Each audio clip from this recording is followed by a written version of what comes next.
Hello everybody, welcome to this video. Today I will be talking about an album from classic grunge alternative rock band Pearl Jam, and I will be talking about their 7th studio album Riot Act, released in 2002. This is actually one of my favourite covers of theirs. I do need to get this on vinyl, but this is my old CD copy from day one of release. I was so excited to have this when it came out, and I still really love it, and I'm going to talk about it a little bit. So Pearl Jam, obviously, in the early 90s, had a plethora of albums that were made that became staples in alternative rock history, like 10, Versus, Vitality, No Code, Yield, and those albums were quite significant. So you could forgive them for having diminishing returns once they got towards the new millennium and kept putting out music. But see, the thing is they hadn't really hit that point where the quality had stopped. So they put out Binaural in 2000, and that was a really good album. And what was starting to happen, I think, with Pearl Jam was, in terms of the songwriting, there was a more of a introspective nature to the tracks. Obviously, this band had been around for about a decade, so they were no longer,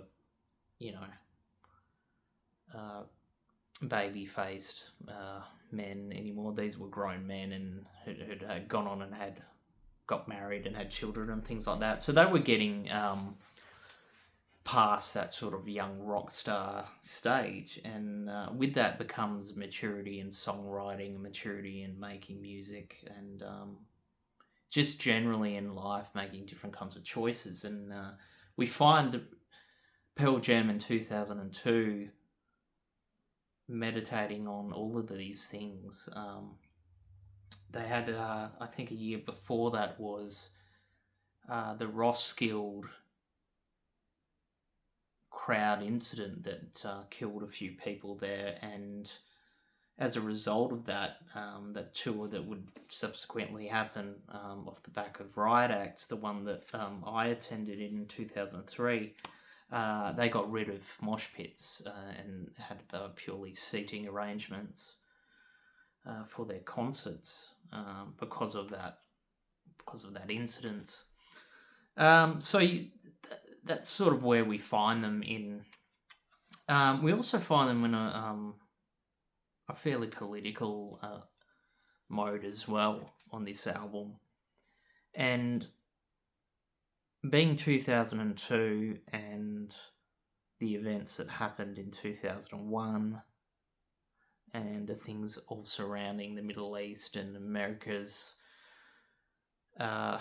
involvement in going to Iraq really influenced the making of this album, and particularly George Bush's presidency at the time, seeing as he was overseeing all that stuff that was going on. So there's political undertones on this one here, but I mean, we start off with Can't Keep, which is sort of a very contemplative track. It's similar to the opening track of No Code sometimes. It's a very mellow, sort of pondery song. Really, really cool lyrics and a great melody. And then we have the lead single, Save You, which is getting into more familiar territory there with its the chunky riffs and just great chorus there. Love Boat Captain, again, we're sort of more into that contemplative side. Crop Duster and Ghost, also sort of staying with those same sort of things there. We have the other single, Iron Mine, on this as well, that talks about individuality, and in a way, I guess it's an allusion, alludes to the idea of free speech and capitalism's erosion of that, or trying to erode the concept of free speech in there. That's a great track. Then we have the ballad Thumbing My Way, which is always good. There's always a good ballad or two on a Pearl Jam album. This would have to be one of their best albums. Now, this album is probably two halves, the way I see it is we get up to Thumbing My Way, and then if we were to have a record of this, we flip. And then we've got You Are, and You Are is a really interesting thing in that it is a bit more experimental.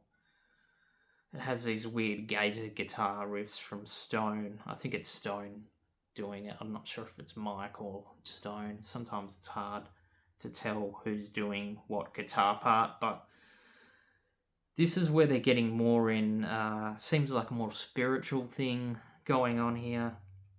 And it's really interesting to start off this half of the album. And then you've got Get Right, which sort of has a bit more of a classic kind of Who sound riff on it, which is really cool. You got Green Disease, again, dealing with like paranoia and things like that. Help Help, again, the political undertones of this track, we're talking about, underprivileged, we're talking about, the state has let the people down, that sort of thing. It's another track that just really, really,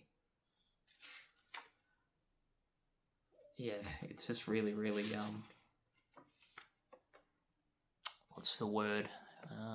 Really relevant for the time, and probably relevant now. But it's very tongue-in-cheek because it's, it's like in the lyrics, it's like, tell me what I want to hear. This is too good to be true, and all these sort of things. It's very, very tongue-in-cheek. That's a Jeff Ament track as well. And then we have the track Bush Leaguer, which shouldn't really need to be explained too much, but basically it's a jab at George Bush. It's a jab at his all-American